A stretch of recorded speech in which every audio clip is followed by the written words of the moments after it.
Chapter 41. Bald Ambition. The next day, some women were twisting hemp ropes, while others were cleaning the ground. Luo Chong had just drawn an area and asked them to clean it up and start building the animal shed. Luo Chong no longer cared about the copper smelting.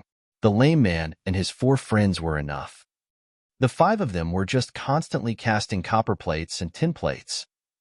The specific steps of alloy casting still needed Luo Chong's guidance because the proportions used were different. Luo Chong is now leading the women to build a cattle pen. The logging team has already cut down quite a few trees. They are all about 20 centimeters in diameter, but very long. Each tree is more than 10 meters high, like a telephone pole.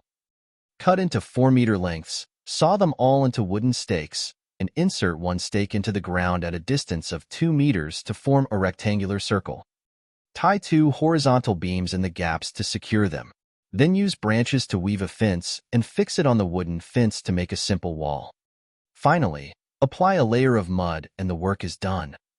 There is a wooden shed facing north and south in the animal pen, with a height of 4 meters, so that baby macaques can live in it.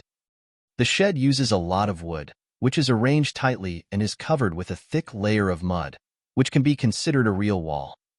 There is a row of small holes on the south side, and outside is the feeding trough, where you can stick your head out to eat grass. Of course, there are 2 things that are not needed. Just stick your nose out and everything will be solved. After everything is built, the grass mountains, piled up outside, must all be bundled and stacked in the pen to prevent them from being destroyed by other animals or people.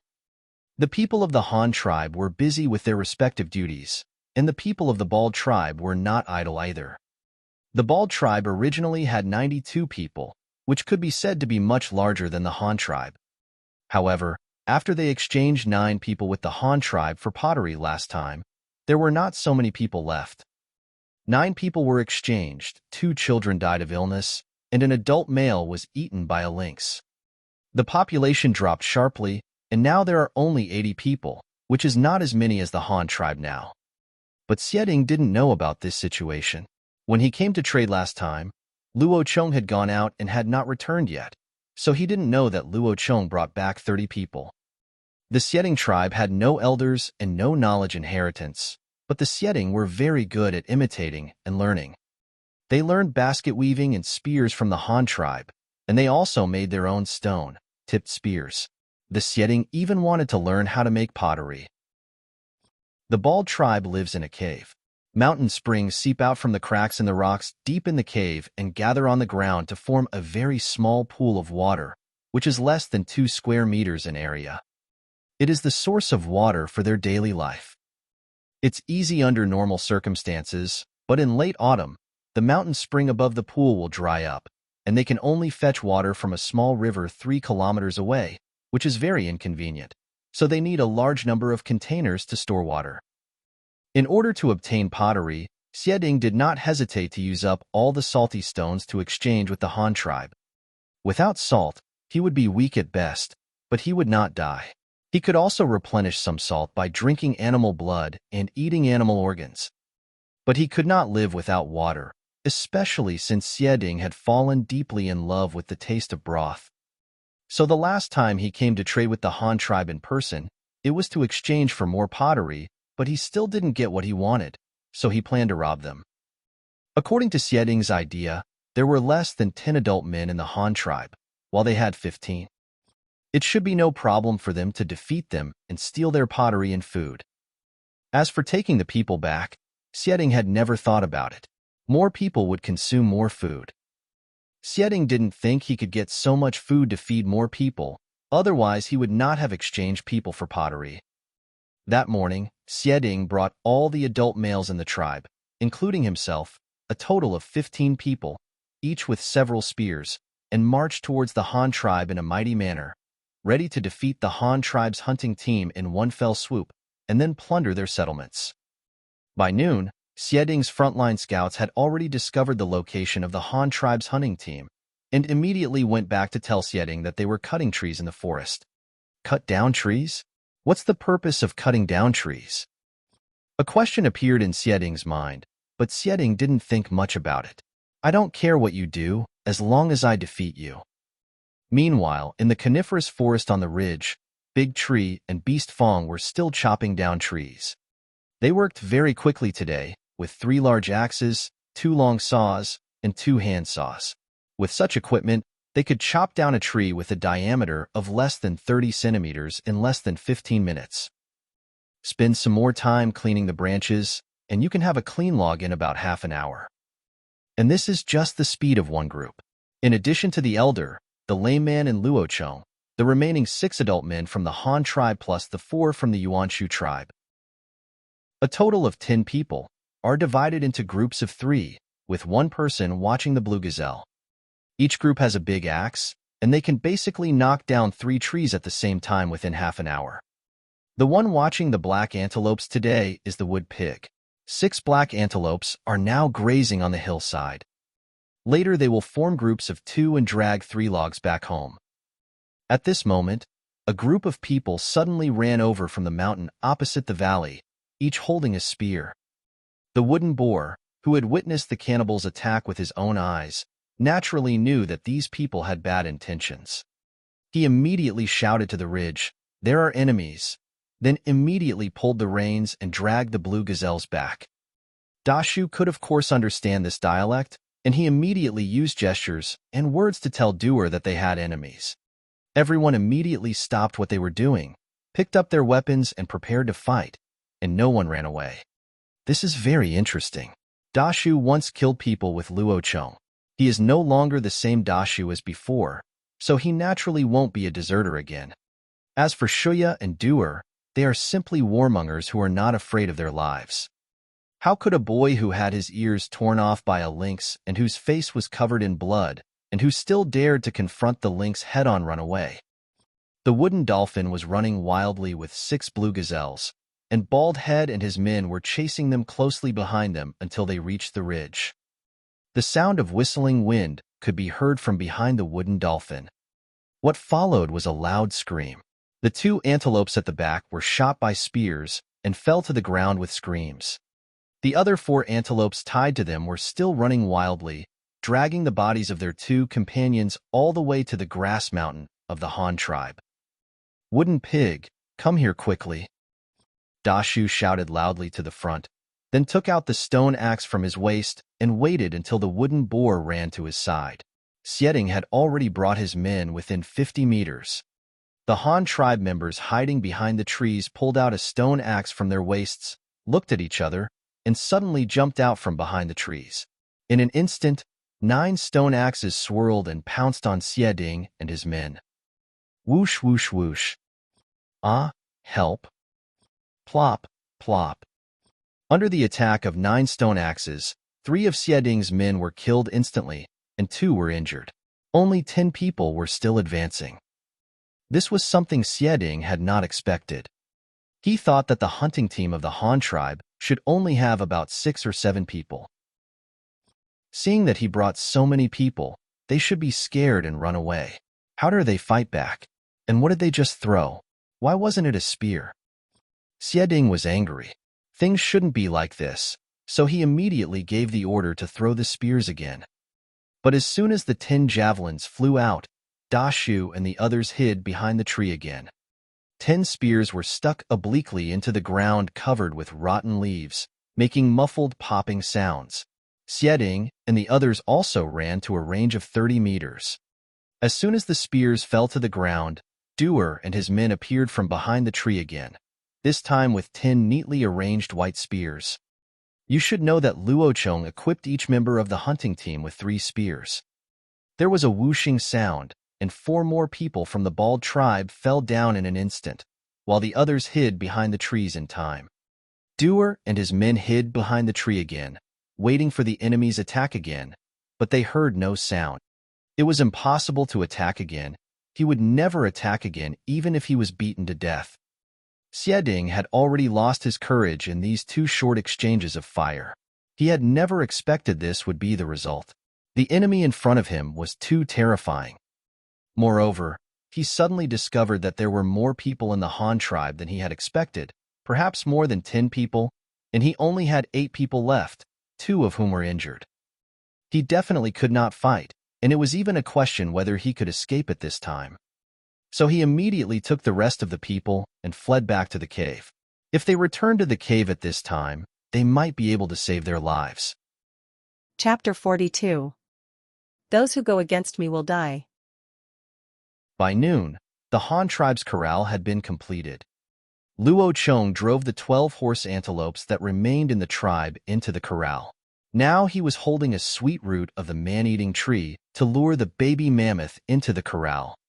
Tubing also took a piece of sweet tree root and placed it under the trunk of the elephant. It rolled it up and ate it in one bite. Then the elephant stretched out its trunk to ask for more. Tubing laughed and raised his little face to ask Luo Chong, "Chief, what are they?" "They are Deinotherium. They have gray skin, 2 big tusks, and long noses. Their noses are as flexible as their hands. They are herbivores." Luo Chong also picked up a piece of tree root to feed another Deinotherium. "Oh, do they have names? My name is Tubing. What are their names?" Well, I haven't named them yet. Why don't you give them some names?" Luo Chong scratched his hair. He had trouble naming things, and if he was asked to seriously come up with a name, he really couldn't think of one for a while. "Really? Let me give them a name. I'll call them Rur," Tubing said excitedly while jumping up and down. "Isn't it just a big piece of meat?" Luo Chong's mouth twitched, and he complained in his heart. "Okay, then let's call this female Ruru, and what should we call the other male?" Luo Chong nodded in agreement. Ruru continued to ask for food heartlessly, not caring at all what his name was. "The other one is called Huishan, because it is gray, like a small hill, and it is bigger than Ruru," Tubing said while patting Huishan's big thick legs. However, Huishan tilted his head and looked to the west. Suddenly, he raised his head and roared, which scared Tubing. Luo Chong also looked to the west and saw 4 blue antelopes dragging the bodies of 2 of their companions, running towards Luo Chong. Blood flowed behind them, leaving a red mark. There were several spears stuck in the bodies of the 2 antelopes, but they were not from the Han tribe. The Han tribe used standard white-handled spears. Were they attacked? Why didn't the logging team come back? Are they all dead? Luo Chong was startled, and he picked up Tubing and ran towards the cave, shouting as he ran. "There are enemies. Everyone go back to the cave, get weapons, and quickly call the children back." The lame man who was smelting copper next to the cave was the first to react. He immediately stood up and shouted that there were enemies, and asked Big Mouth and Monkey to quickly call the children who were cutting grass. Luo Chong left Tubing in the cave, took out his golden spear and bow and arrow, and took out all the more than 200 arrows in stock. Within 3 minutes, the children came back with rakes, and the women also arrived at the entrance of the cave. Each of them went to get a spear. The elder and the cripple also came to Luo Chong and waited for orders. Luo Chong looked at the tribesmen gathered in front of him, took a deep breath and said, "All the children go into the cave, the elders stay at home, and the women go into the cave as well. Seal the entrance and don't open it until I come back. Lame, take Big Mouth and the other 3 to the corral, drag the 2 dead antelopes in, and guard the place. Don't let anyone go in until I come back." "Chief, where are you going?" the elder and the lame man asked together. Tubing also leaned his head behind his mother and looked at Luo Chong. "I'll go see why our hunting team hasn't come back. You guys stay at home," Luo Chong said with a frown. He was now very worried about the hunting team's situation. Not a single person had returned. Were they all dead or captured? No matter which one it was, there would not be too few enemies, so Luo Chong decided to go and see for himself. More than 200 arrows were divided into 2 bundles and hung on Huishan's neck. Luo Chong carried a longbow on his back and jumped onto Huishan's back with a white-handled golden spear in his hand. He pointed the spear at the bloodstain on the ground. Huishan roared and rushed forward. Ruru also trotted after him.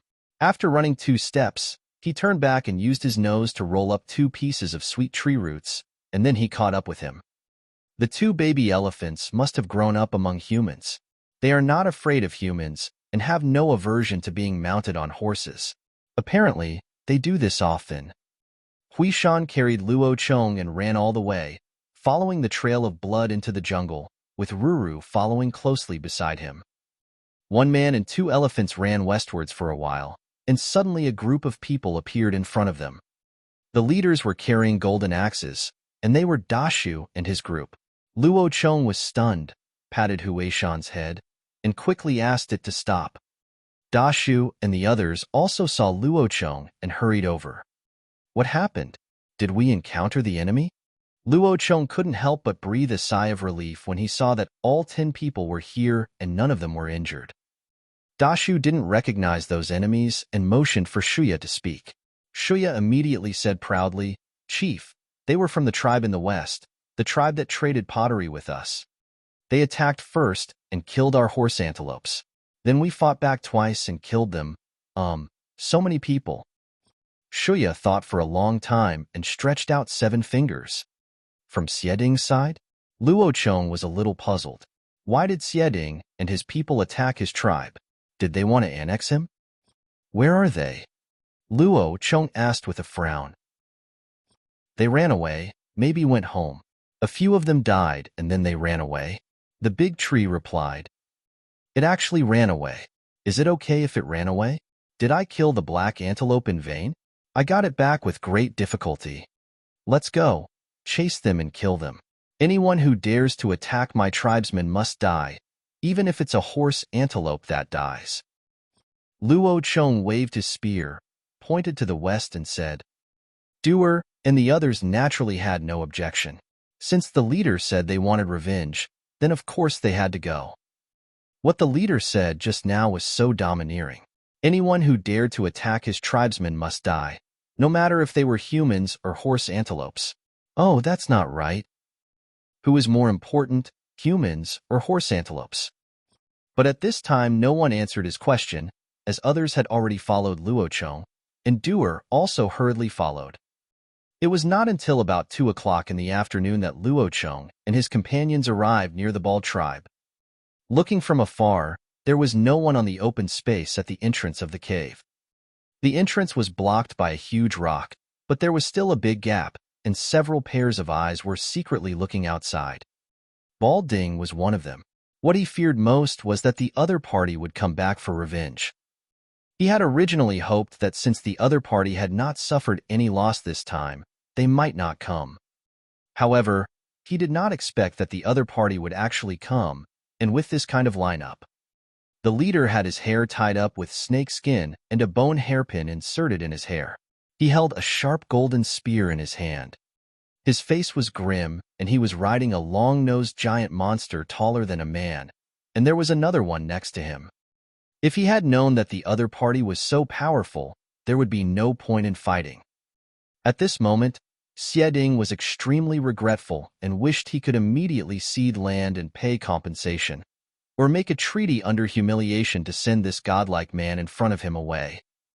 Luo Chong was also confused. He had originally thought that if the other side did not have many people, he would just defeat them directly and then swallow up the rest, but they did not actually come out to fight him. What should we do now? Challenge each other? Both sides don't speak the same language, so no one will understand us even if we challenge each other.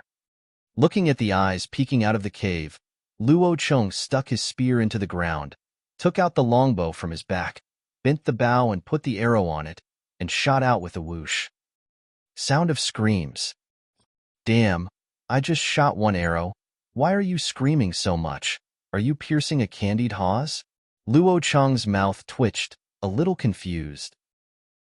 In fact, Luo Chong only shot one person, and it happened to be Xieding himself. He was shot through the eye by an arrow, and half of the arrow was sticking out from the back of his head and stuck in the skull. He did not hurt the people behind him. The others followed and screamed, all because they were scared. There was no way. The distance was too close, less than 10 meters, and the penetrating power was so strong that if it was equipped with a metal arrow, it would definitely fly out from behind the skull. Chapter 43. Those who follow me will prosper. Li sure to, Lu Ji, go and push the stone away.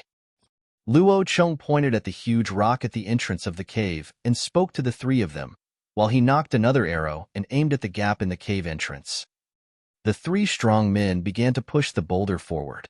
With their combined strength, the boulder at the entrance of the cave made a crackling sound as it rubbed against the ground, but they did not push it much, and instead slowly pushed it back. What the hell? Will it be okay if I just block the door? How is that possible? Ma Ling, who killed me, doesn't even want to pay the price. Luo Cheng pulled out a few arrows from his quiver, jumped off the elephant's back, and walked to the side of the cave entrance, where there was a long gap that allowed him to see inside.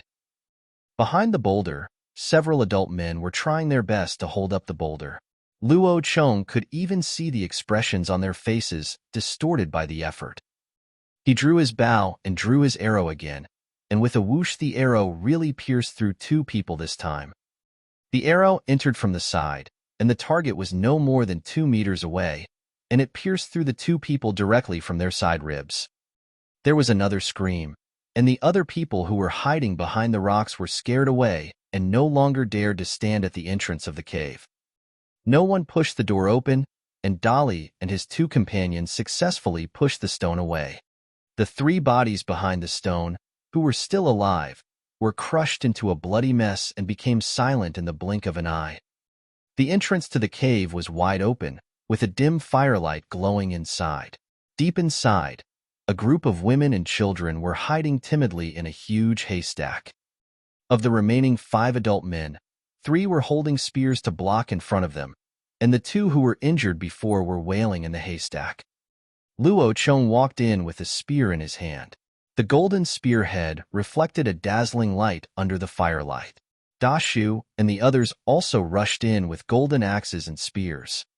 The 3 guys holding stone spears looked at Luo Cheng and his group. Their legs were still shaking and they were mumbling something. But judging from their expressions, they seemed to be begging for mercy. You are begging for mercy now? Is there anyone who would beg for mercy with a weapon? What were you doing before? Weren't you the first to attack our tribe? Luo Cheng swung his spear, knocking all the spears in the hands of the 3 men to the ground, then pointed the spear at the 3 men and shouted. The man who was hit was almost hit in the nose by the tip of the gun. He was so scared that he sat down on the ground, pointing at the bald man's body and actually crying. He said a lot of nonsense in the room. The 2 people next to him also knelt at Luo Cheng's feet, pointing at the bald man's body and cursing. Well, they should be cursing. Anyway, judging from their expressions, they were not saying anything good. TSK, this means you're putting the blame on Xieding. He was the one who came up with the idea. So didn't you participate? Luo Cheng looked down on several people. When he saw a wounded man behind him, he quietly picked up a stone and actually wanted to resist. In an instant, he swung the gun tip and thrust it forward. With a puff, a hole was pierced in the man's left chest, and blood spurted out like water. Kneel down, everyone. Those who resist will die. Luo Cheng's eyes widened, and he suddenly shouted loudly. In the sound, collecting cave, Luo Cheng's shout echoed, reverberating in everyone's ears over and over again. The child at the back was so scared that he started crying, and the women couldn't comfort him no matter how hard they tried. Luo Cheng pointed at the 2 people kneeling, and the others immediately knelt down like them. Da Shu, go find the food they have stored and take it out for me. Also, see if they have any salt. Luo Cheng instructed the big tree behind him, and he began to persuade the group of people in front of him to surrender. We came here because your leader attacked my people first. Now your leader and most of the men are dead, but this is not enough. We will take away all your food as punishment for you, Luo Cheng said while gesturing. Luo Cheng had his reasons for saying this. He wanted to annex this group of people, but the 2 sides had already fought a battle and he had killed their people, so they must have hatred in their hearts. In this case, if he absorbed them into his tribe, it would become an unstable factor, so he took the opportunity to put the blame on Xieding. It's your leader's fault, so you can't blame me. If it weren't for him, I wouldn't have beaten you. As long as they can understand this, they won't have much resentment towards Luo Cheng. But Luo Chong obviously overestimated their loyalty to the tribe. They didn't care about the life or death of their leader. They only cared that Luo Chong would take away their food. A group of women watched Dashu and his men move away the dried meat they had stored. They were so anxious that they wanted to cry, but Luo Chong was still standing there. They did not dare to move and could only beg Luo Chong hurriedly. "My dear leader, this was not our idea. It was our leader who did it. Just kill him. Please don't take our food, or we won't survive this winter. Please." An older woman pushed away the 3 men in front of her, knelt down in front of Luo Chong and begged. Luo Chong glanced at the woman indifferently, walked to where they kept the pottery, picked up a clay pot and held it in his hand. "This problem is easy to solve. As long as you join my tribe, I can give you endless food and let you drink broth every day. Your leaders can exchange pottery like this for you, but in my tribe, there are plenty of such things. Each of you can have one, and no one will freeze to death in winter. I will not exchange you for anything. My people are priceless. How about it? If you are willing to join our tribe and become one of my people, you can stand behind me now." After Luo Chong finished speaking, he casually threw the clay pot in his hand to the ground. With a snap, the clay pot shattered into pieces. As a time traveler, Luo Chong is well versed in the art of showing off. "Look at the pottery that you treasure. It is just rubbish to me. I can make as many as I want. Now is an opportunity for you to hook up with a rich man. You must know how to cherish it." A group of people stared in amazement at the stone pot that was exchanged for by 2 women, which was thrown to the ground by Luo Chong. Moreover, the little leader in front of them said that as long as they arrived at his tribe, everyone could have one. "Is this guy so rich? This thing is worth 2 people, but he just throws it away. Even if you are rich, please don't waste it." The women watched Luo Chong's show of showing off his wealth in a daze. Fearing that this prodigal son would smash another clay pot if he disagreed with them, they quickly stood up, picked up a water jar, and stood behind Luo Chong. After the first one, there was a second one. Gradually, more and more people picked up their belongings and stood behind Luo Chong. The 3 adult men also quietly climbed up and stood behind Luo Chong. Luo Chong pretended not to see them. He didn't want to kill so many people now. There was no benefit in killing them. As long as they were willing to surrender, it would be better to keep them to work. In the end, only a seriously injured man was left lying there. This guy's leg was broken by a stone axe, and it was an open fracture. The broken bone spurs pierced through the flesh, and he had fainted from the pain.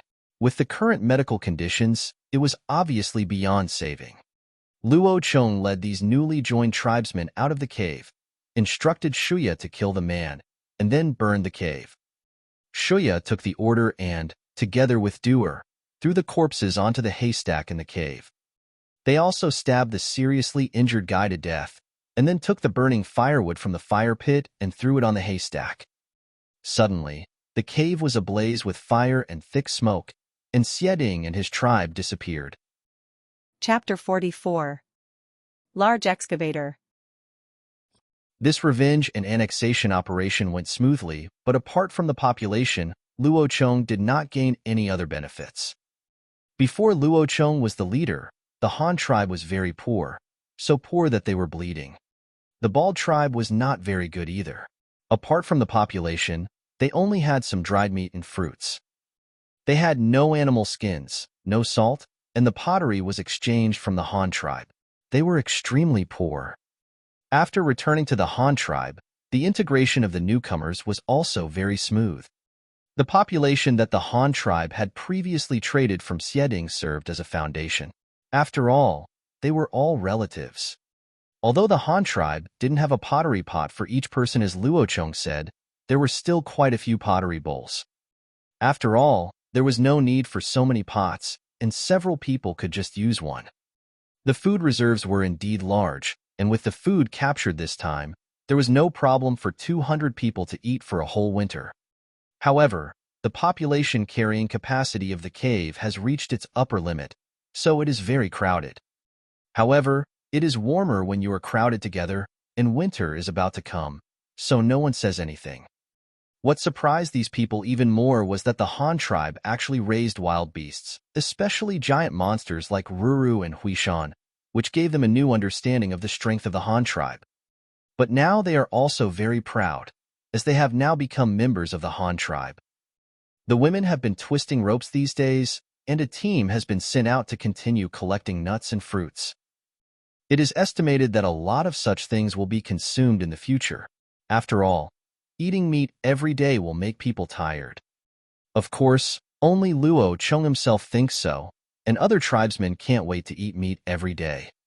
The men continued to cut down trees, leaving the trunks for building materials and the branches for firewood. Charcoal was no longer burned. The charcoal reserves were now enough to refine the ore that Luo Cheng brought back. The firewood was now kept for burning in the kiln.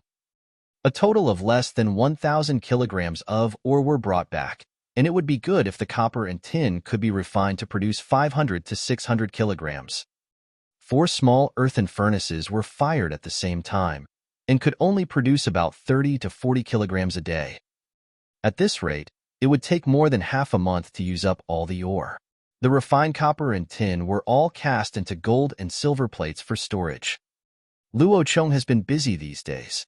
He made the necessary carpentry tools one by one, and then cast 50 shovels. No, they are bronze shovels, but they are shaped like shovels.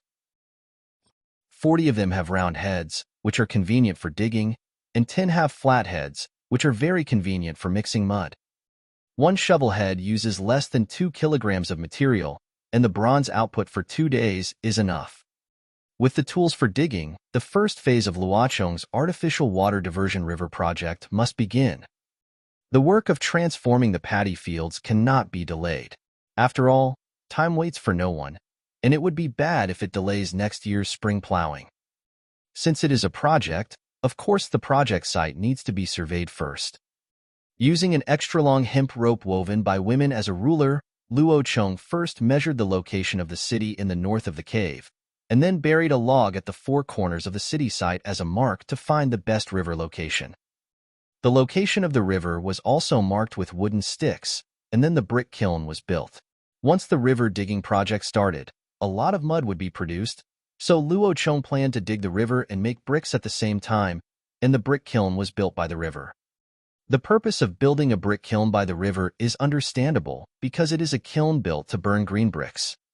In modern society, cement bricks and hollow bricks are mostly used in construction. Green bricks have been listed as items that are banned from firing. Later, even ordinary red bricks were banned. This is because green and red bricks require clay, especially the soil that has been covered by water for a long time in rice fields. This also led to some private small kilns destroying farmland in order to obtain soil for firing bricks. Later, the ban on clay was introduced. Although blue bricks and red bricks are made of the same material, the effects are very different. Modern red bricks have very poor anti-aging ability. The bricks of decades-old houses have become brittle and can be easily chipped off with a simple move of the hands. This is because red bricks are light in weight, low in density, and have low resistance to oxidation and atmospheric erosion. Therefore, in order to protect the house and extend its service life, people who have the conditions will apply a layer of cement on the brick wall as a protective layer, or even stick a layer of ceramic tiles on it to prevent the red bricks from being directly exposed to the air and exposed to wind and rain. But it is different with blue bricks. Most of the ancient buildings that have been preserved from ancient times to the present day are built with blue bricks. Moreover, without a protective layer, the blue bricks are directly exposed to the air and can still remain immortal for thousands of years. This shows the anti-aging ability of blue bricks. The biggest difference between blue bricks and red bricks lies not in the material, but in the difference in craftsmanship. Clay contains a high level of iron. After being fired at high temperature and naturally cooled, the iron in the bricks will turn into iron oxide, so the bricks will turn red, becoming red bricks. Use the same clay to make bricks. After high-temperature firing, do not wait for it to cool down naturally. Instead, pour water into the kiln when the temperature in the kiln is highest. The red-hot bricks will mix with water and fire in the kiln, producing a large amount of water vapor, which will squeeze out all the air. At this time, the kiln begins to be sealed to maintain a sealed oxygen-deficient environment with accumulated water and steam. The iron element in the bricks will turn into ferrous oxide when the temperature drops, and the bricks will become green bricks. Generally speaking, the technology of blue-red bricks is, one is air cooling and the other is water cooling. The only difference is in the final cooling stage. Everything else is the same. However, the density of blue bricks is much greater than that of red bricks. With the same volume, blue bricks are much heavier than red bricks and correspondingly more solid. Although not as solid as granite, they are not weaker than flint. Therefore, Luo Chong chose to make blue bricks. This is also the reason why the brick kiln was built by the river, because it is convenient for watering. Layman fired a lot of red bricks some time ago, and these bricks were just right for building a kiln. The kiln was right next to a creek.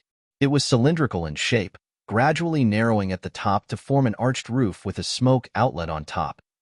It wasn't very big, so it was easy to seal when the time came. The brick kiln is a semi-underground structure, with most of it underground and only a small part above ground. The entire brick kiln took 5 days to build, using all the labor of the entire tribe, and most of the time was spent on digging the pit.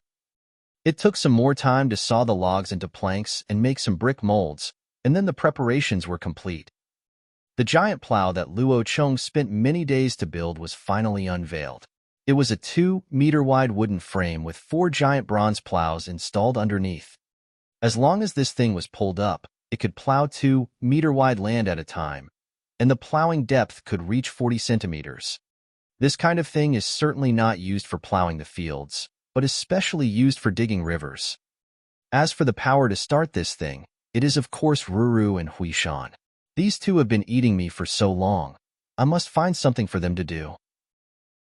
The 2 giant plows were placed side by side, with Ruru and Huishan in front, pulling the giant plow forward together, turning over the 4-meter-wide river channel behind them.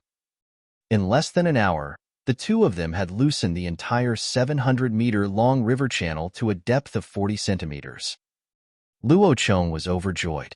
At this rate, perhaps his city-building plan would not take 3 years. These 2 guys plowed the land every day, and in 10 days, the land would be 4 meters deep. They were simply excavators, and they only ate grass and did not need to burn oil. Chapter 45. The Shaking Wheel.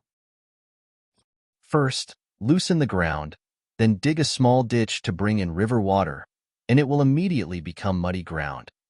However, such mud cannot be used to make bricks, and it must be trampled into mature mud. In the past, when people were working on treading mud, they would use cows if conditions allowed, and people if cows were not available. However, Luo Chong was more individualistic and directly used an elephant to tread on it. Ruru and Huishan are young and playful, especially when it comes to walking in the mud. They have a natural attraction to creatures like elephants. They roll and run in the mud, having a lot of fun. They treat their work as a game. It is not easy to pull them out. They are more attached to the mud than wild boars. After finally luring them up with sweet tree roots, they both turned into mud elephants. I then took them to the river to take a bath, and then drove them away to rest. After Ruru and Huishan finished their work, the human work began. They put the stepped mud into the mold and compacted it, then turned it into bricks, which were then left to dry. Now they are just making brick embryos. Luo Chong does not plan to burn bricks now. The brick-burning work can wait until winter. In winter, everyone is idle and has nothing to do. Moreover, the brick kiln will be very warm in winter. It is a happy job, which is definitely much happier than burning bricks in summer. The bricks are very large, and this batch of large bricks are all intended to be used to wrap the rammed earth walls, so there is no need to make them too small. However, the progress of the work slowed down a lot, not because of the time wasted on pressing the bricks, but because most of the time was spent on transporting the mud and bricks. The bricks used to build the city are 40 centimeters long, 20 centimeters wide and 20 centimeters high, a standard rectangular cube, but they are extremely heavy. Such a large piece of wet mud weighs at least 30 to 40 kilograms. One person uses a rattan basket or a shoulder pole to carry a large piece of mud at a time, and then sends it to the drying area to be molded and dried. People are exhausted and their work efficiency is low, so a convenient and fast means of transportation must come out immediately. When we think of means of transportation, the first thing that comes to mind is something like a car. It saves effort, and its load capacity can be doubled. The soul of a car is its wheels. Under the current conditions, Luo Cheng basically has no choice but to use the wooden wheel, but how to make the wooden wheel is a problem. In his previous life, Luo Cheng had changed tires for cars and repaired tracks for tanks, but he had only seen wooden wheels on TV. As far as I can remember, this kind of wooden-wheeled cart is basically no longer found in China. Even if you occasionally come across a horse-drawn carriage, it is equipped with rubber tires. Only the British Empire still retains a lot of these antique things, especially the Queen's carriage. The main structure of a wooden wheel should be 3 parts, which is similar to a bicycle wheel, except that it lacks a tire. A center of a circle on an axle. Luo Cheng doesn't know what it was called in ancient times, so he just calls it a wheel center, which is easy to understand. There are many wooden sticks inserted on the wheel center for support, which are called springs on bicycle wheels, and Luo Cheng also calls them springs. Finally, there is the wooden ring outside, which is the most difficult part of the wheel to make. In Chinese class, we learn that a straight piece of wood is bent into a rope to make a wheel. In ancient times, wheels were made by bending straight wood and then baking it to shape. However, no matter how powerful the ancients were, it was impossible for them to bake straight wood into a circle directly, so wheels were generally made in sections. A wheel with a small diameter uses at least 2 or 3 sections of wood to make the outer ring. In short, the more sections there are, the smaller the curvature of each section.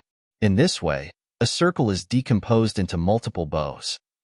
A circle is difficult to bend, but a bow should be no problem, because how can a long bow be bent into an arc?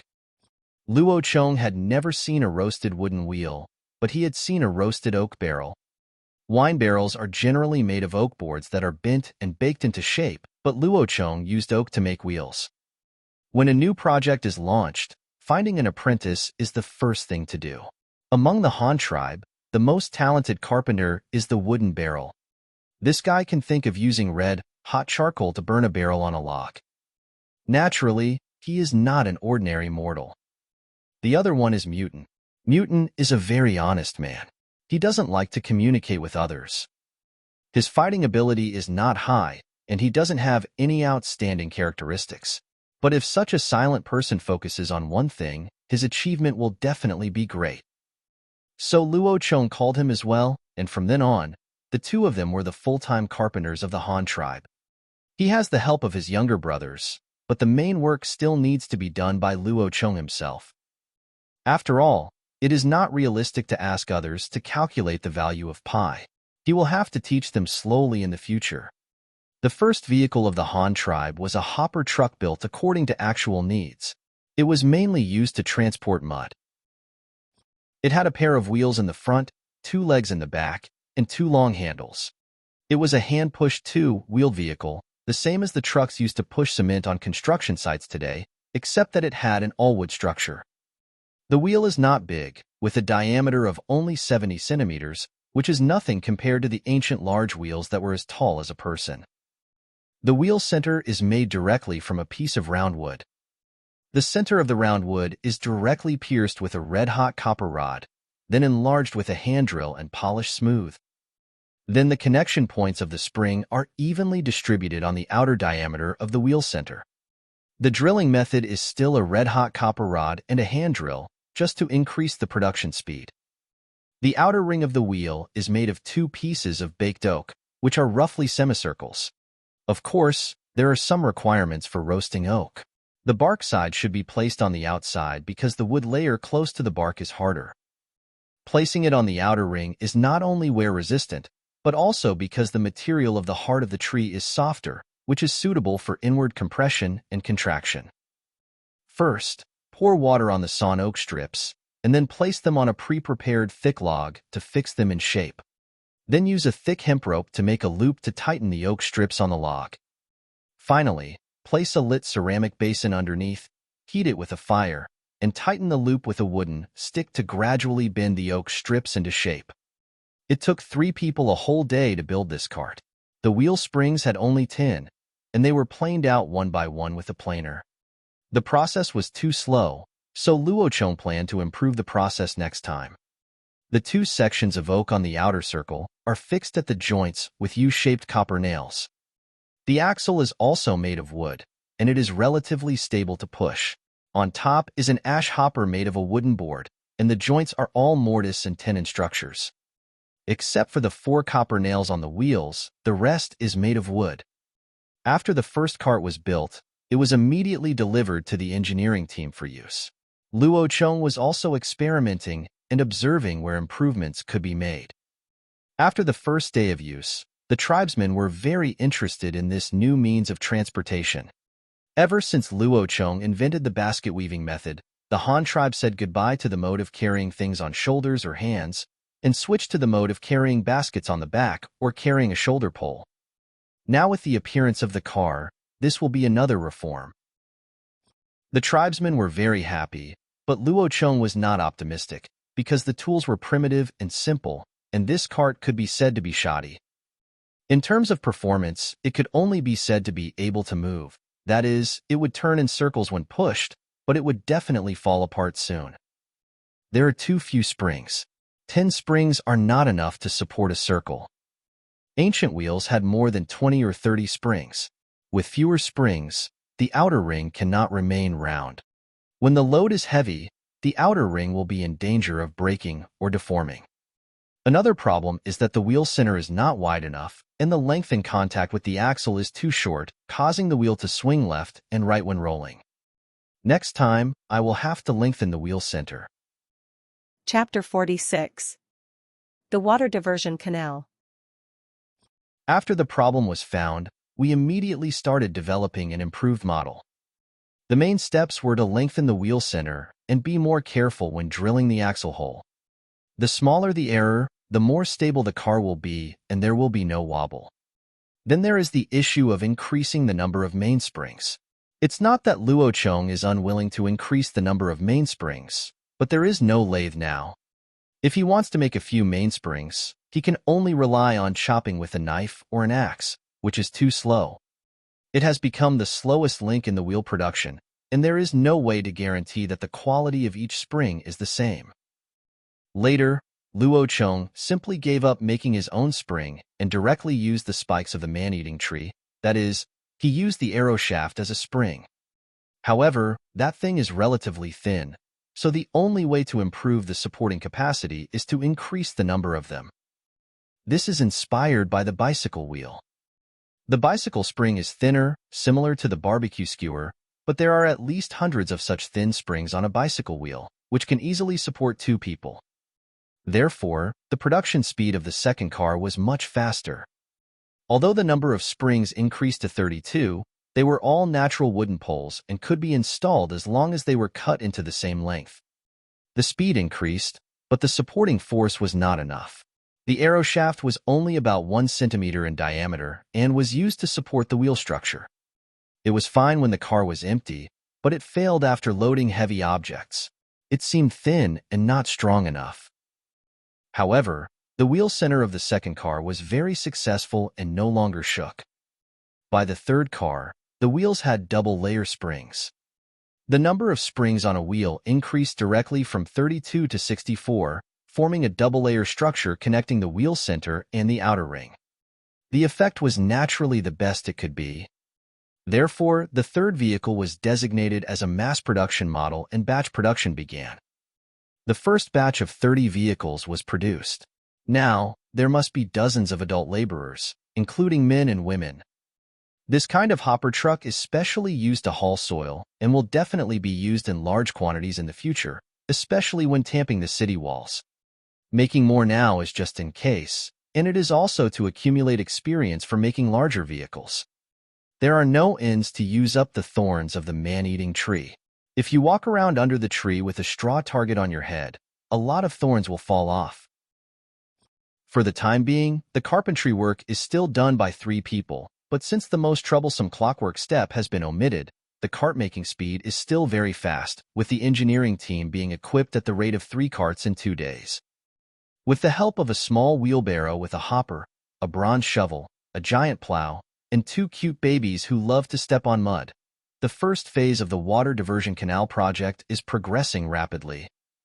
The brickmaking work, which had previously slowed down the progress, has also been accelerated because of the wheelbarrow. It was not until the 18th day after the start of construction that a 700-meter-long ditch with a minimum depth of 4 meters appeared in front of Luocheng. Luocheng was naturally overjoyed, as he himself had not expected the project to progress so quickly. However, the tribesmen did not know why they had to dig this long trench.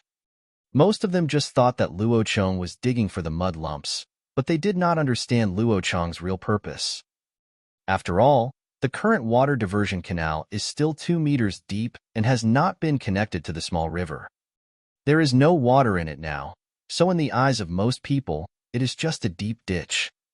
Although the Han tribe was not short of food now, the tribesmen still had complaints about Luocheng's arrangement of not gathering food and digging the soil to make mud blocks every day.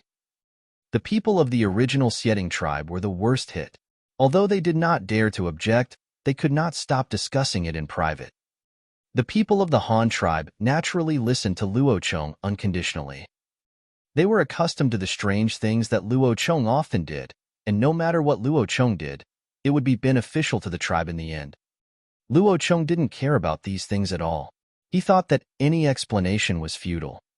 If you told a group of primitive people about farming, would they understand? They only cared about whether they had food or not, and didn't think about anything else. If it had nothing to do with food, then forget it. This is indeed the case.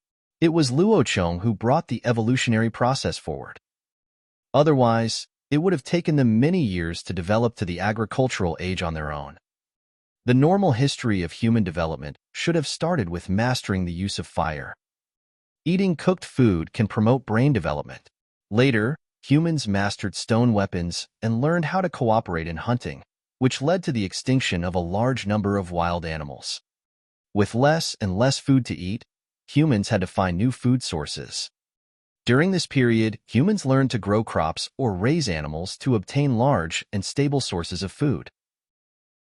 Humans who did not learn how to plant and raise animals were lost in the long history of human evolution. They either starved to death, were eliminated by nature, or were swallowed up by farming and nomadic tribes and became part of them. Luocheng's tribe was still in an era without stone weapons and without the knowledge of hunting. When they first came here, the hunting team was still chasing the prey with wooden sticks. But this does not mean that the people here are stupid and cannot do farming and breeding. They just lack an opportunity for reform, and Luocheng is that opportunity. Therefore, he has only been here for 2 months, and he has accelerated the process to the breeding mode. By next year, even rice will be planted. Although the tribesmen do not understand Luocheng's actions now, they cannot be blamed. Everything will be fine when they see the results. By next year, they will all be wearing rabbit skin clothes, eating rice, fish and rabbit meat every day, holding bronze weapons in their hands, and going out driving donkeys, no, horse antelope carts. By then, I don't believe they will still say bad things about Luocheng. The river digging work was completely stopped, and the tribesmen returned to their normal life. The men continued to cut wood. There was no problem with having too much wood. In the future, whether it was building a city, making cars, ships, or building houses, a large amount of wood would be needed. Moreover, the wet wood that had just been cut could not be used and had to be dried. The women went to collect food again, and even went fishing. There was no way Luocheng could stop them. They believed that it was okay to not finish the food, but there must not be less. Since you have to find something to do, then go for it. At worst, you can just eat as much as you can in the winter. The construction of 30 small carts has also been completed. Now, under the guidance of Luocheng, Mutong and Wooden Pig are trial, making larger carts that can be pulled by horse antelopes in preparation for large-scale copper mining in the future. The new carriage adopts the European four-wheel design. In ancient China and the West, carriages were two-wheeled, with 2 long poles in front hung on the horse's back. The carriages were very bumpy when moving and were a heavy burden on the livestock. For a two-wheeled carriage, The livestock not only have to bear the force of pulling the carriage forward, but also the weight of the entire carriage. However, it is different for a four-wheeled carriage. Even without a horse, the carriage can bear the load by itself, and the horse pulling the carriage only needs to output forward force, which directly reduces more than half of the burden. In addition, the new carriage will have a large number of bronze parts installed in key locations to take into account load capacity and service life. Speaking of bronze, the ore that Luo Chong brought back this time has been refined, and now there are more than 400 kilograms of copper and tin reserves, not including the weight of those that have been cast into objects. These more than 400 kilograms are all gold and silver plates. These days, Luo Chong is also making bronze alloys, trying to create a plow for normal farming. Chapter 47. Language and Writing. Suddenly, as if overnight, spring breeze came, and thousands of pear trees blossomed. This was the first scene Luo saw when he rushed out of the cave that morning. The open ground in front of the cave was all white, and the big trees in the jungle were also covered with snow. The long-awaited winter had arrived. The snow was still falling like goose feathers, and the sky was gloomy. No one knew when it would stop. Luo Chong practiced a set of spear techniques as usual to stretch his muscles. The tribesmen also came out to relieve themselves. The men stopped logging, and the women stopped clamoring to gather food. They just went to the animal pen to feed the antelope some hay. Ruru and Huishan did not need to be fed. They were not tied up in the barn. These two were too strong, and Luo Chong was afraid that they would pull down the barn, so he did not restrict their freedom. However, they could only move around in the pen. When they were hungry, they would go to the haystack in the pen to find food. However, the problem of drinking water needed to be solved. Luo Chong had someone build an earthen stove in the animal pen and use a clay pot to boil some snow water for them to drink. As soon as the door of the animal pen was opened in the morning, the two ran out and ran wildly in the snow. The long legs of Deinotherium were not slow at all when running in the snow. Although they did not have long hair like mammoths, their thick skin and fat could also allow them to survive the winter safely. When Ruru was tired from running, she went back to the animal pen by herself and stayed with Huishan next to the earthen stove, where it was still warm. It was snowing outside, so it was not possible to make bricks yet. They would wait until the snow stopped. The tribesmen were all huddled in the cave. Some were in a daze, some were making humans, some were polishing jewelry, and the children were watching the rabbits feeding. The 20 newborn rabbits were already 1 month old and were growing very fast. The cave was warm, and there were people to take care of their eating, drinking, defecating, and urinating. It was so comfortable. Several girls from the Yuanshu tribe and the Xieding tribe took the initiative to find Luo Chong to have children. How could he do that? Although Luo Chong was the leader, he was only 11 years old. Although he could have done that at this age, after all, primitive people matured precociously, Luo Chong really didn't have this idea now. What's more, Luo Chong didn't like them. So Luo Chong began his long-planned plan to popularize Mandarin in writing. Winter is a long time. We can't waste it. We have to learn quickly. Communication is all based on gestures and guessing. Luo Chong is fed up with this kind of communication. If Luo Chong didn't use gestures every time he communicated with others, he was worried that he might not be able to speak anymore. In fact, the people of the Han tribe have already mastered some words, especially those for curing diseases. Children have the strongest learning ability. He has had more contact with Luo Chong, and he can now say some simple words. What ordinary tribesmen learned were mostly some terms instilled by Luo Chong. Language is actually a very simple thing. There are only a few types of words that make up language, namely nouns, verbs, adjectives, and abstract words. As long as you master nouns and verbs, you can achieve simple communication. This is just like a child learning to speak. He first learns the names of various things, which are nouns, and then adds some verbs to form a language. For example, I eat meat. I is a noun representing myself, eat is a verb, and meat is the name of a kind of food, which is also a noun. These three simple words are a language composed of nouns and verbs, So as long as you master more vocabulary, it will be no problem to communicate simply. In fact, Luo Chong is also changing them subtly in this aspect. When humans encounter new things, especially things they have never seen before, they will instinctively want to know what it is, and Luo Chong is the one who gives them the answer. For example, when people first saw a basket, they thought it was very useful, but they didn't know what it was called. So they learned the word basket from Luo Chong and remembered it. The next time someone said the word basket, they would know what it meant. In fact, people have learned many nouns from Luo Chong, such as basket, spear, fish, grass, cart, soil, brick, antelope, tree, axe, rope, etc. All the things they couldn't name could be answered from Luo Chong. Chinese had been developed for thousands of years, and there was nothing that couldn't be named.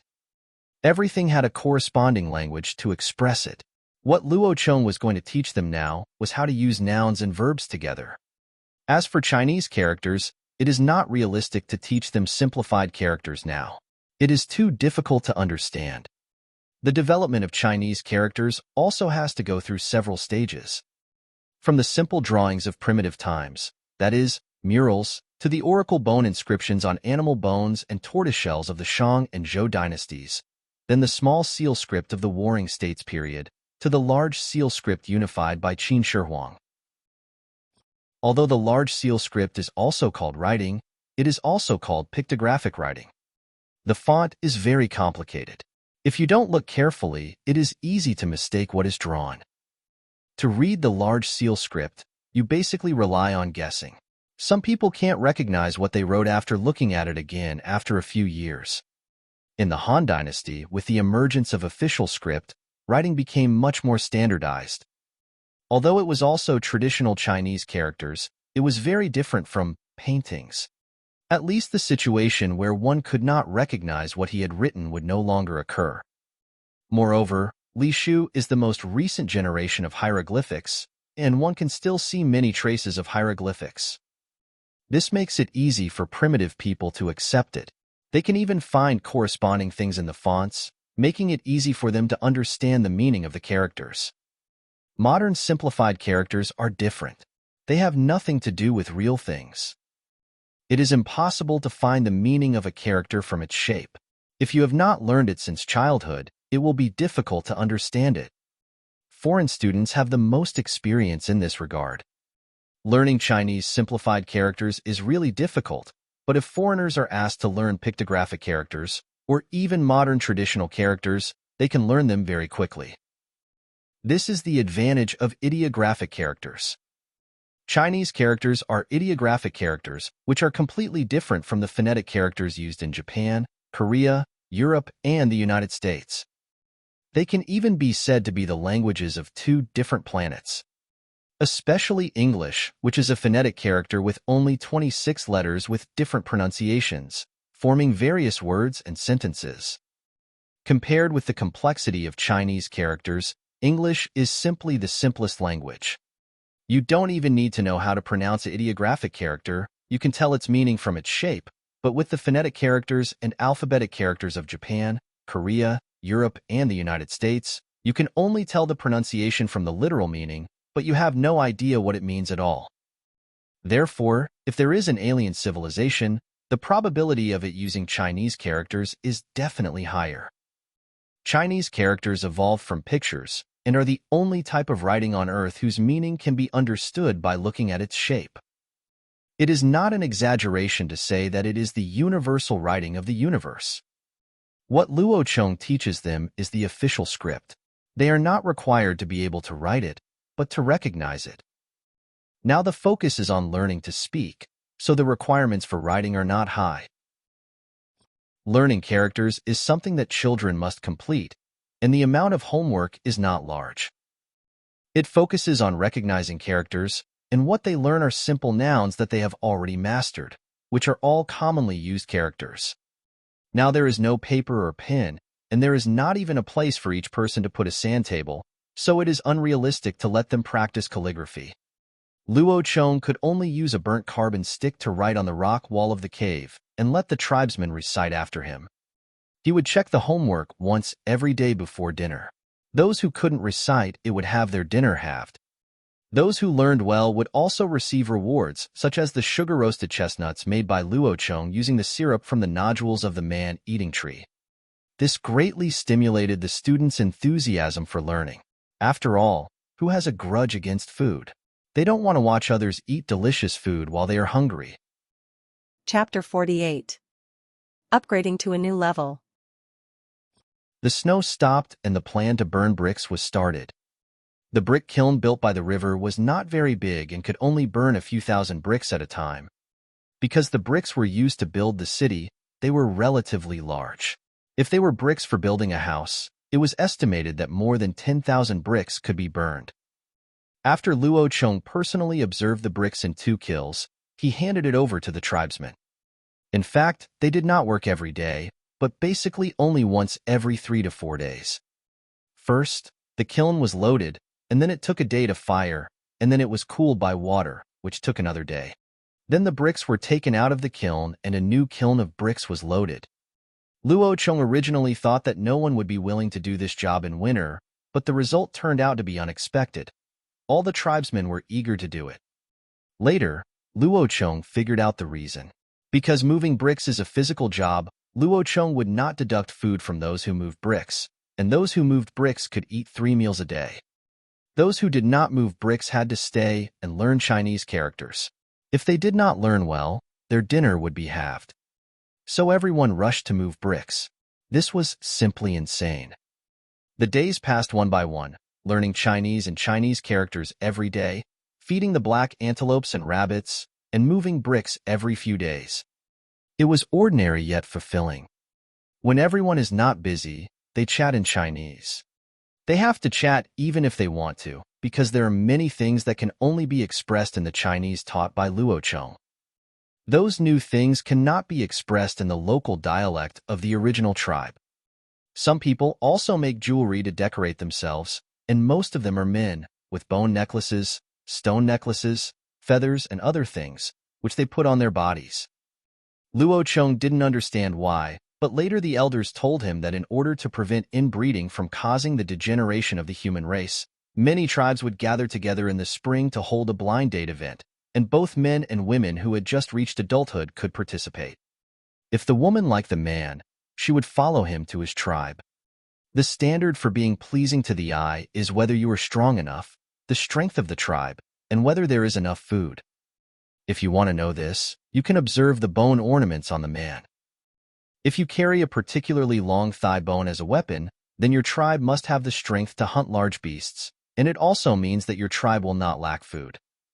If you are covered with bone ornaments, it means that there is a lot of food in the tribe, otherwise where would all the bones come from? That makes so much sense that Luo Chong was speechless. In fact, this is similar to the meaning of animals courting each other. Deer will compete to see whose horns are bigger, cattle and sheep will butt their horns, and even birds will build a beautiful nest first to attract the mother bird to come back and lay eggs.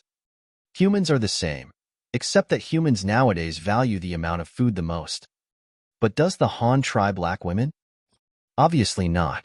What the Han tribe lacks now is men. Why are they all so eager? Aren't there enough women in their own tribe? Luo Chong looked down on them. But this time Luo Chong blamed them wrongly. Everyone knew that there were many women in his tribe, and they came from 3 tribes. They were not close relatives at all, so there was no need to look outside. It was just that they had grown up, and making jewelry every winter had become a habit. Moreover, Luo Chong also gave everyone a difficult problem this year. In the past, everyone wore many accessories on their heads. But this year, everyone tied their hair up, and everyone suddenly didn't know how to decorate their hair. They could only make some necklaces to hang around their necks. Now in the entire tribe, Luo Chong is the only one who wears a snakeskin headband to tie his hair and a bone hairpin. Others have no decorations on their heads. They just tie their hair with a random ribbon without even a hairpin, just to distinguish themselves from the leader. Luo Chong himself also felt like something was missing. The ancients also had the habit of wearing hats. Based on the style of the hat, you could tell what the person did. In addition to hats, there were also various hairpins and, yes, crowns. So, Luo Chong made a crown as a kind of ornament. In addition, since the carpenter's tools were also made, Luo Cheng asked Mu Tong to make a batch of wooden combs. A crown, which is also a headband, is used to tie hair onto the top of the head into a bun, and the crown is a headband that is put on the bun.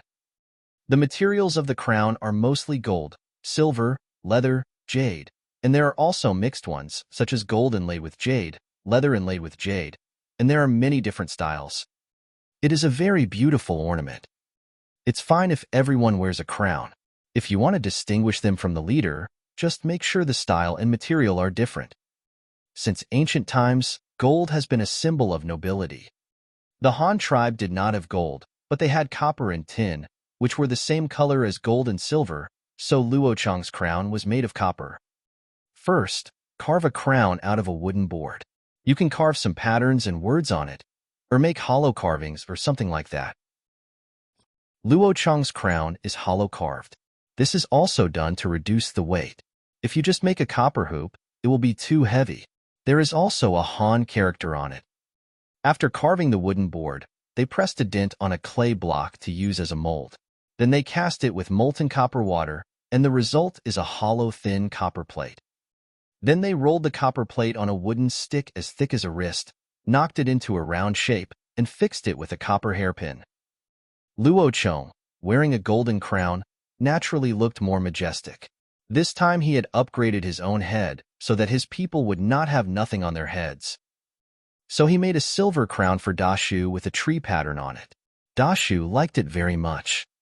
Under Luo Cheng's guidance, other adult men also made some leather headbands, some wooden headbands, some bone hairpins, and some wooden hairpins. Luo Cheng also gave them the big teeth of lungfish he brought back last time, which were also ground into various shapes and glued to the headbands. From then on, there was a new rule in the Han tribe. Children could only tie their hair up or wear headbands, but they could not wear hairpins. Adult men could wear crowns or headbands, but they had to wear hairpins to distinguish between adults and minors. Now that women had combs, they no longer had to wear only ponytails. Adult women all had their hair tied up in a bun and could use wooden combs or hairpins as head ornaments. Underage girls could wear their hair in a ponytail, let it down, or braid it, and also use hairpins as decoration. Metal is a strategic material and it is impossible for everyone to use it to make jewelry, so Luo Cheng distributed metal jewelry as rewards. Anyone who has made contributions to the tribe will have the opportunity to get it. After a series of reforms in the Han tribe, one can now tell a person's identity and age group, or whether he or she has made any contributions to the tribe just by looking at his head. Luo Cheng also made Xubing's headband, which was made of wood wrapped in python skin and had a copper buckle with cloud patterns on it. It was given to him as a reward for learning Chinese characters the fastest. Xubing was very happy and would touch the copper buckle on his head whenever he had nothing to do. He was the first child to have metal jewelry. In fact, Luo Cheng worked so hard on the decorations not just to distinguish the classes of his clansmen, but for the blind date. Of course, he didn't go there for a blind date, but to meet people from other tribes and see if he could do some business. In the past, the Han tribe obtained salt by trading with the Xieting tribe. Now the Xieting tribe is gone, so before finding the salt mine, Luo Cheng wants to find a new seller.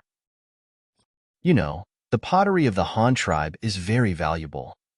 Luo Cheng not only wants to exchange the pottery for salt, but also wants to buy some people back. He hopes that with the current population of less than 200 people, they will not be able to fill up Luo Cheng's city in the next life. Chapter 49. Dare to kill my Ruru. Winter is a season for weight loss. Animals will feed themselves fat in the autumn, and when it snows, they will curl up in their nests and sleep soundly all winter, which they call hibernation. There is another type of animal that cannot eat themselves fat in one season, so they can only store more food and eat it slowly in the winter. They do not hibernate, but move around in a small area near their nests, such as squirrels and the Han tribe. However, not all tribes could store enough food to survive the winter like the Han tribe, such as the Black Rat tribe to the east of the Han tribe. The Black Rat tribe is a medium-sized tribe with a population of more than 150, slightly less than the current population of the Han tribe. There is a big difference between their tribe and the Han tribe, that is faith. The Black Rat tribe has its own gods, as well as a witch who is specifically responsible for communicating with the gods. There is no position of elder in their tribe, so the work of passing on knowledge is also done by the witch. Unknown generations ago, the Black Rat tribe had less than 50 people, and their lives were as difficult as those of the former Han tribe. Until one long winter, they encountered a food shortage crisis, and the tribe's hunting team had to go out in search of food in the severe winter. But they were also lucky. Just when they were about to give up, the Black Rat elder at that time accidentally discovered a big rat with black hair. The elder followed it all the way and finally found the Black Rat's cave. The hungry and cold elders were unable to catch the Black Rat and could only dig up its nest. The Black Rat had escaped, but it left behind a hole full of food, which was a kind of nut with a very thin skin and was very delicious. The Black Rat tribe thus escaped a disaster. The Black Rat elders believed that the Black Rat was a god. It was the god who knew about the tribe's crisis and came to guide the elders to rescue them. From then on, the Black Rat tribe that believed in black rats was established, and their elders became witches because they received guidance from the gods. This belief system is very similar to shamanism. They eat whatever they come across and believe in what they eat. However, it is slightly different from shamanism. According to the standards of shamanism, they should believe in nuts. This winter, the nth generation Black Rat wizard claimed to have received guidance from the gods, saying that this winter would be longer than in previous years. He was worried that the stored food would not be enough to last until next spring, so he asked the leader to lead the hunting team out to find food. Therefore, the leader of the Black Rat tribe, Rat Big, went out hunting with his 19 younger brothers. At first, the group of 20 people only hunted near the Black Rat tribe, but the gains were very little. They still liked to dig out the food stored in the rat holes, which they were very good at.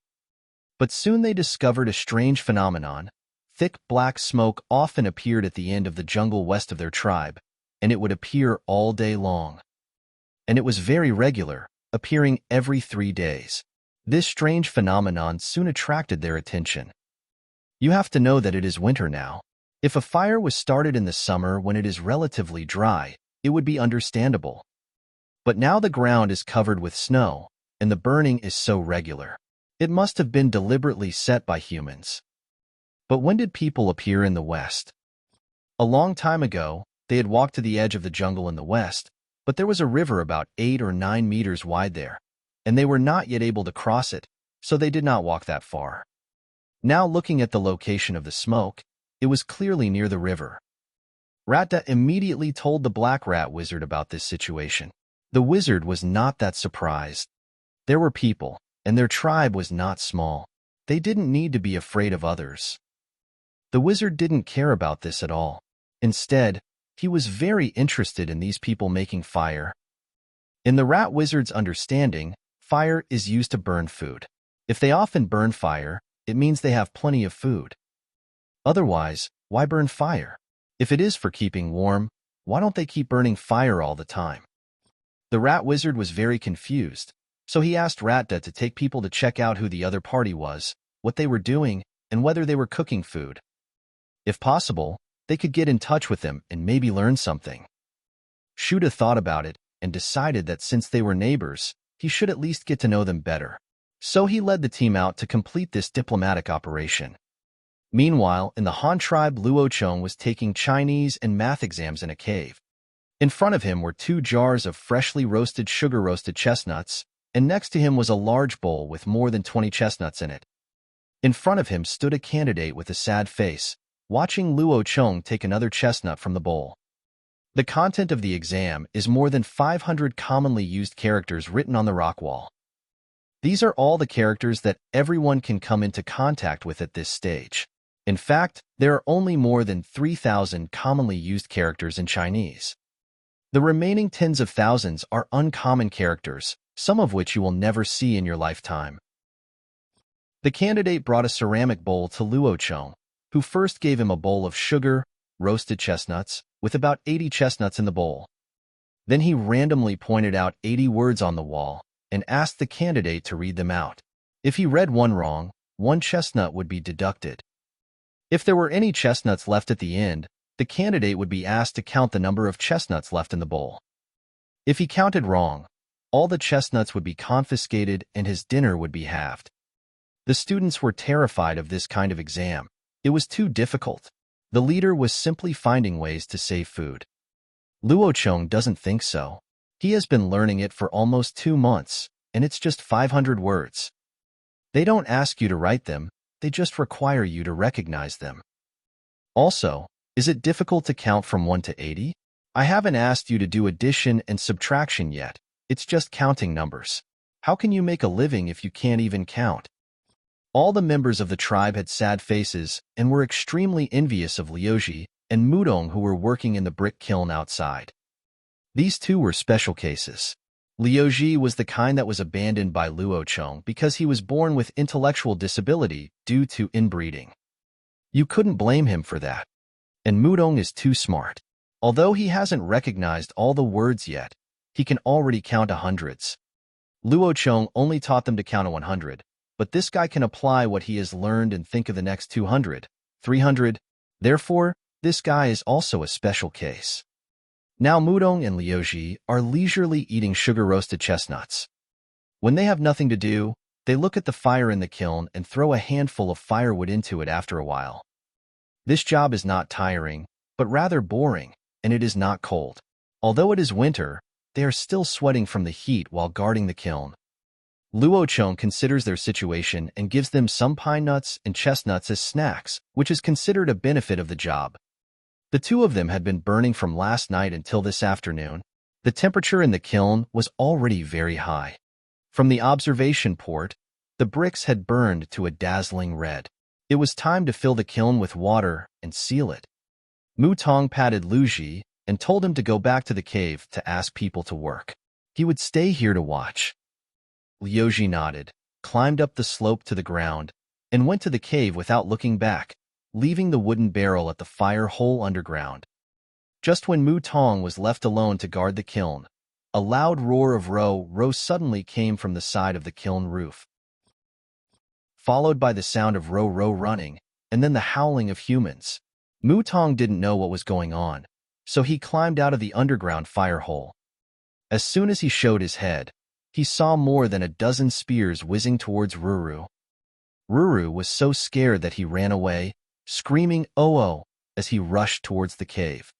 Luo Chong also received Liuji's report and was about to take people to fill the brick kiln with water.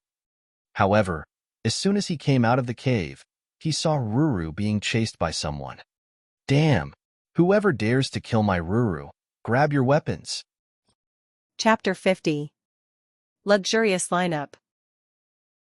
It turned out that every morning when the corral opened in the past 2 months, Ruru and Huishan would run out to play for a while. One time, they happened to catch the brick kiln burning. The kiln was steaming hot, and even the snow around it had melted.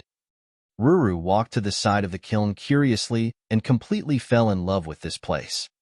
If it hadn't had to go back to the corral to eat grass, it would probably have stayed there forever.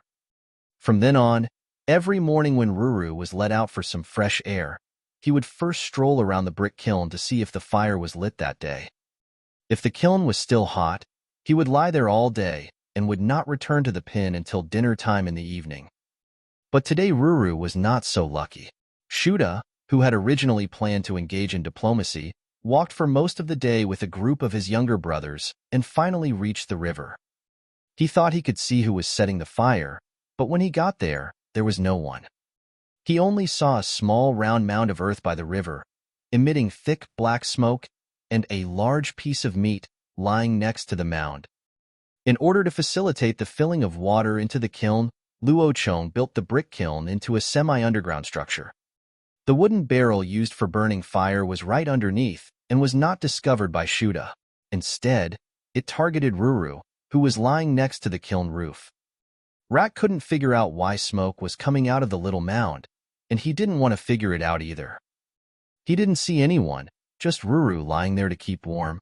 What a waste. If he didn't do anything, what was he going to do? You have to know that they came out to hunt, and diplomacy was just a side job. Now they haven't seen anyone and they saw such a big animal. How can they not be excited? So Shuda led his men across the river from where the ice was thicker and quietly attacked Ruru. But would Ruru's ears be just for decoration? When Shuda and his group were crossing the river, it discovered them, and they were strangers it had never seen before. So it stretched out its nose and roared loudly. Instead of scaring the people away, it attracted more than a dozen spears from the other side, and scared it so much that it quickly ran towards the cave. Shuda and his group were chasing closely, but just when they reached the cave and threw the second volley of spears, they saw Luo Chong coming out of the cave with a group of people. Shuda and his group were stunned. When the members of the Han tribe heard their leaders shout, 70 or 80 men, women, old and young, ran out with their weapons. Regardless of gender, all adults, even minors around 10 years old, ran out, each with a weapon in their hands. They rushed out howling and directly surrounded Shuda and his men. The rat opened its mouth wide and saw a group of people in front of it with ferocious looks. The young man in the lead had a stern face, wore a golden crown and hairpin, and was holding a white-handled golden spear, staring at him. The lineup behind was even more dazzling. There were 50 gleaming iron shovels, no, bronze shovels. When they were lifted up, they looked like dozens of mirrors, so bright that people could not open their eyes. The copper shovel is a tool, but it is also a weapon for close combat. It can be used for cutting, shoveling, hitting, and chopping. It is really an essential weapon for migrant workers to fight in groups. Dali, Shirtu, and Liuji, who were following Luo Chong half a body length away, each picked up a firefighting, bronze axe. Even those who didn't have bronze weapons had a white spear each. Don't worry about their combat effectiveness for now. This luxurious lineup alone is enough to scare Shuda and the others so much that they dare not move. TSK, I am still a bronze player, otherwise I can also try the feeling of being in a city full of golden armor. Luo Chong looked at the scene in front of him and couldn't help but be proud of himself. At this time, Ruru also saw that his boss had taken control of the situation, so he ran back happily and stood behind Luo Chong. He stretched out his nose and roared at the rats in the encirclement, making Luo Chong's ears numb. Luo Chong patted its nose, signaling her to be quiet, and turned to Shuda and said, "This elephant is ours. Who are you?" Shuda was a little confused. Although he didn't understand what Luo Chong said, he still understood what Luo Chong meant. This fat monster was from this tribe. After all, Luo Chong seemed to be very familiar with this monster. He didn't expect that this neighboring tribe could control such a big monster, and there seemed to be quite a few people. They looked very powerful. But what he didn't expect was that Huishan, who was bigger than Ruru, also heard the noise, ran out of the pen, stood next to Ruru, and looked at the surrounded people curiously. Ratta and his little brothers were all scared to death. Oh my God, there is actually... Seeing that Shuda and the others were all stunned, Luo Chong frowned and said to the elder next to him, "Elder, go ask them who they are and why they came to us. It's troublesome to communicate with people who can't speak Chinese, and you have to use gestures. But Luo Chong is showing off with his golden gun, so he doesn't have time to do this." The elder took the order, stepped forward and spoke, and gestured to Shuda, translating what Luo Chong said and introducing Luo Chong's identity as the leader. Shuda Nung was not the leader for nothing, so he naturally understood the principle that a wise man should not suffer a loss in front of him, so he quickly asked his brothers to lay down their weapons. In fact, they only had a few spears in their hands, as they had thrown them away when they attacked Ro just now. After hearing the elder's questions, Shuda bowed his head to apologize to Luo Chong, and explained with gestures that they were from the tribe on the other side of the river. Because they saw black smoke coming out of this side, they came here to take a look, and then they saw Ro. He didn't know that this was a monster from the Han tribe, and he didn't see any people, so he attacked Ro. He hoped that Luo Chong could let them go. Luo Chong understood what Shuda meant, but he was a little hesitant. These people had already fallen into his hands, so he naturally couldn't let them go easily. Luo Chong was in great need of people now. But if he kept them, they would definitely not be loyal to him. So he could only take them as captives and use them as slaves. But it was not safe to use such slaves, and someone had to watch over them, which reduced the labor force of the Han tribe, which was not worth the loss. Moreover, there was a strange tribe behind them.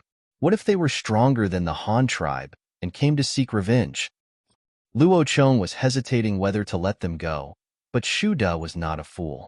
Although they couldn't communicate in the same language, eyes are the windows to the soul.